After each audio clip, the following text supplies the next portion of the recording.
somewhere I like to go. Selamat siang Bu Yunani. Mohon maaf jika saya mengganggu waktu Bu Yunani hari ini. Ini berkaitan dengan tugas saya sebagai calon guru penggerak angkatan 10 ini, yaitu tugas demonstrasi kontekstual modul 3.1, yaitu pengambilan keputusan berbasis nilai-nilai kebajikan sebagai pemimpin. Saya mohon izin untuk direkam ya Bu. Ya. Selamat siang Pak Azharuddin. Ya. Saya siap membantu tugas dari Pak Azharuddin. Untuk pertanyaan yang saya akan ajukan, yang pertama, selama ini bagaimana Bu Yunani dapat mengidentifikasi jika terjadi kasus-kasus yang merupakan dilema etika atau bujukan moral? Ya, saya mengidentifikasi kasus-kasus selama ini yang saya alami dengan cara mempertimbangkan nilai-nilai yang bertentangan. Misalnya, jika nilai benar versus benar, maka saya mengidentifikasikannya ke kasus dilema etika. Dan jika nilai benar versus salah, maka saya masukkan ke kasus bujukan moral.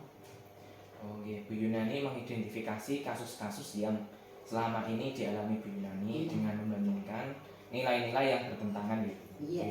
Selanjutnya, bagaimana jika Ibu menjalankan pengambilan keputusan di sekolah Bu Yunani, terutama untuk kasus-kasus di mana ada dua kepentingan yang sama-sama benar atau sama-sama mengandung nilai kebajikan? Saya menjalankan pengambilan keputusan di sekolah itu dari kasus-kasus tersebut dengan cara melakukan uji keputusan melalui 9 langkah yang dapat menggiring kita dalam situasi dan nilai yang bertentangan. Bu Yunani menjalankan pengambilan keputusannya di sekolah itu dengan dari kasus-kasus tersebut dengan melakukan uji keputusan melalui 9 langkah. Kemudian langkah-langkah atau prosedur seperti apa yang biasa Bu Yunani lakukan selama ini? Prosedur yang saya lakukan adalah dengan mengidentifikasi kasus-kasus tersebut dengan merujuk pada 4 paradigma dilema etika pengambilan keputusan dan 3 prinsip pengambilan keputusan yang seharusnya diambil dengan tepat, arif, dan bijaksana. Bu Yunani sudah melakukan prosedur yang dilakukan dengan mengidentifikasi kasus-kasus yang telah merujuk pada 4 paradigma dilema etika pengambilan keputusan dan juga 3 prinsip pengambilan keputusan. Nah, hal apa saja itu yang selama ini Ibu anggap efektif dalam pengambilan keputusan pada kasus-kasus dilema etika? Hal-hal yang saya anggap efektif adalah dengan melakukan pengujian melalui uji legal, uji regulasi, uji intuisi, uji publikasi, dan uji panutan. Dengan melakukan pengujian uji legal, uji regulasi, intuisi, dan juga uji publikasi dan serta panutan. Nah, hal-hal apa yang selama ini merupakan tantangan dalam pengambilan keputusan pada kasus-kasus dilema etika? Yang merupakan tantangan dalam pengambilan keputusan kasus dilema etika adalah ketika saya itu menghadapi kasus yang bertentangan dengan keadilan, kebenaran, toleransi, dan kesetiaan.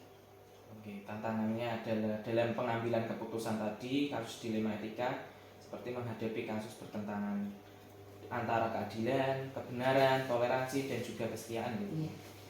Dan selanjutnya, apakah Ibu memiliki sebuah tata kelola atau jadwal tertentu dalam sebuah penyelesaian kasus dilema etika?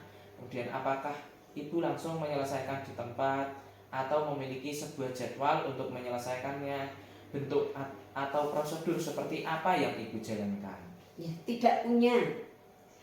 Karena saya harus mempertimbangkan pengambilan keputusan dengan berkolaborasi bersama Dewan Guru. Oke, Bu Yunani sebagai kepala sekolah juga berkolaborasi dengan Bapak Ibu guru yang ada di sekolah. Iya. Adakah seseorang atau faktor-faktor apa yang selama ini mempermudah atau membantu ibu dalam pengambilan keputusan dalam kasus-kasus dilema etika, Ibu? Ya, ada Pak tentunya. Ada. Nah, dari semua hal yang telah ibu sampaikan, pembelajaran apa yang dapat ibu petik dari pengalaman ibu mengambil keputusan dilema etika, Ibu? Ya. Pembelajaran yang bisa saya petik adalah mengambil keputusan itu hendaknya dengan sikap yang bijak serta pertimbangan yang matang dengan kecermatan dan pengujian yang tepat atas kasus-kasus yang terjadi. Terima kasih Ibu atas waktu yang telah diberikan kepada saya. Dari percakapan siang hari ini semoga kita semakin paham, saya semakin paham bagaimana saya bisa mengambil dan menyerap pengalaman dari Bu Yunani. Ya, sama-sama, terima kasih Pak Asrudin. Mohon izin. Iya, selamat bertugas, selamat siang. Siang Bu.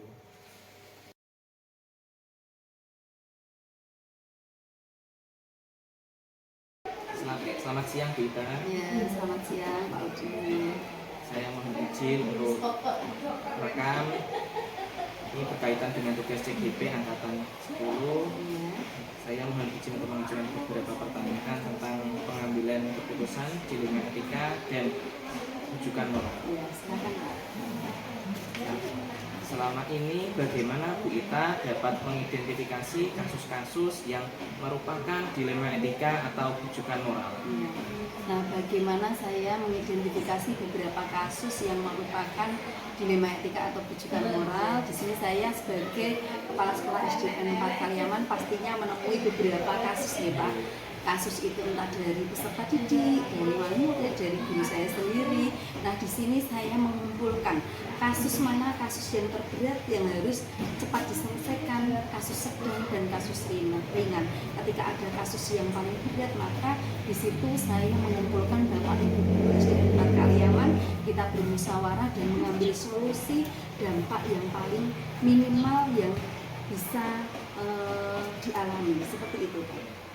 Kemudian selama ini bagaimana Ibu Ita menjalankan pengambilan keputusan di sekolah, terutama untuk kasus-kasus di mana ada dua kepentingan yang sama-sama benar atau sama-sama mengandung nilai kebajikan? Iya. Ketika ada permasalahan yang sama-sama benar atau yang disebut dengan dilema etika, maka di situ pastinya saya tetap menggunakan hati, saya tetap menggunakan rasa peduli. Contohnya ketika ada anak kelas 6 yang harusnya dia ikut wisata dan pembayarannya untuk wisata ada yang kurang, kemudian orang tuanya kurang mampu karena tidak semua orang tua di SDN 4 Kaliaman mampu semua, maka di situ saya harus menggunakan hati dan bermusyawarah dengan guru kelas 6, bermusyawarah dengan Bapak Ibu guru semua. Di situ memang untuk peraturannya harus lunas, harus bisa berangkat, tetapi mau apa kita pastinya harus memberikan kelonggaran supaya anak bisa merasakan sama-sama senang, sama-sama bisa berangkat wisata semua. Maka dari itu saya memberikan kelonggaran. Setelah selesai kegiatan baru melakukan pelunasan dan pastinya tetap menggunakan rasa peduli.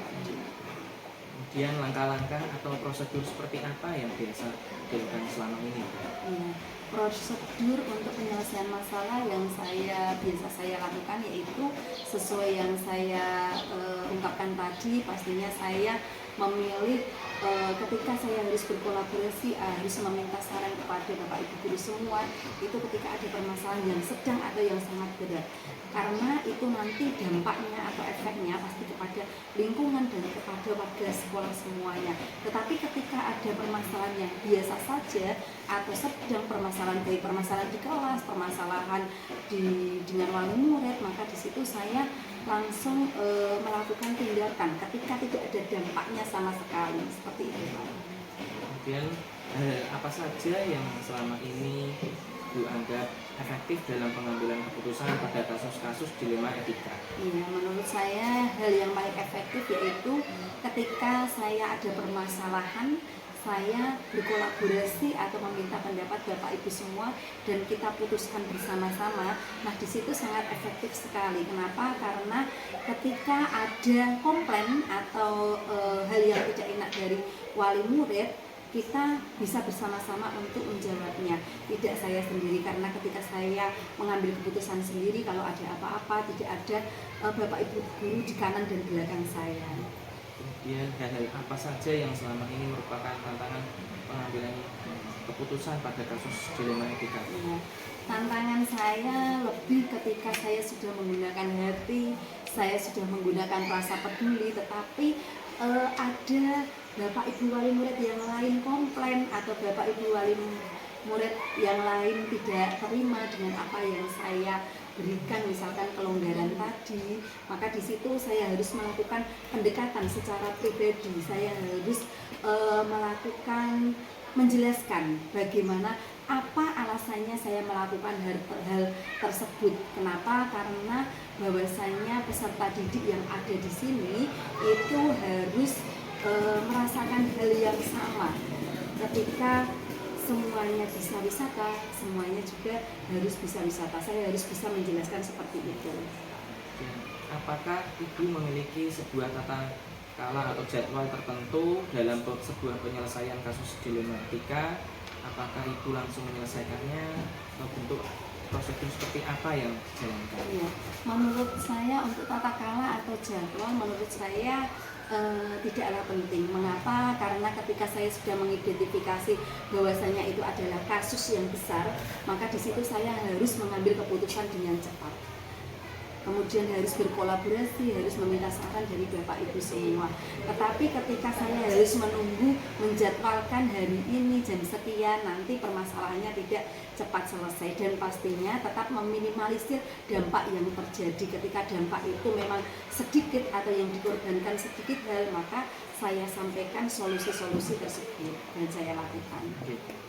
Adakah seseorang atau faktor-faktor apa yang selama ini mempermudah atau membantu Ibu dalam pengambilan keputusan dalam kasus-kasus dilema etika? Ya, untuk hal yang membantu, siapa yang membantu, pastinya tidak bisa saya pungkiri, pastinya guru-guru di SDN 4 Kaliaman. Kenapa? Karena ketika ada permasalahan yang besar, permasalahan yang sulit, maka kita pecahkan bersama-sama, dan pastinya seperti yang saya katakan tadi, dampaknya harus yang sedikit yang kita laksanakan. Dari semua hal yang telah disampaikan, pembelajaran apa yang dapat Ibu petik dari pengalaman Ibu mengambil keputusan dilema etika? Ya, pembelajaran dari beberapa pertanyaan, dari beberapa hal ini yaitu saya sebagai kepala sekolah SDN 4 Kaliaman pastinya tetap menggunakan hati, tetap menggunakan rasa peduli, dan ketika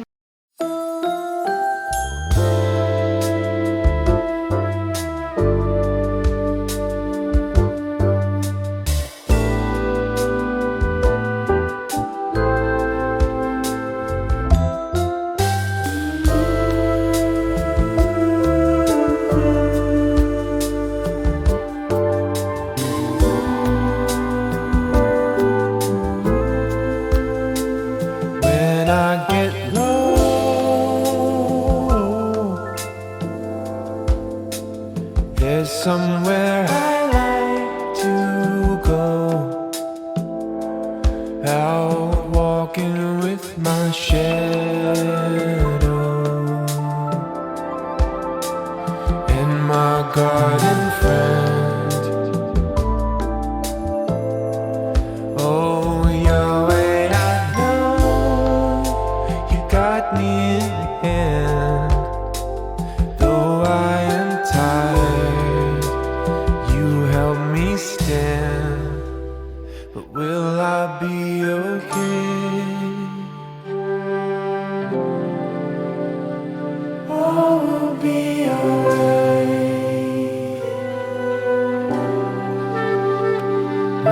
I'll be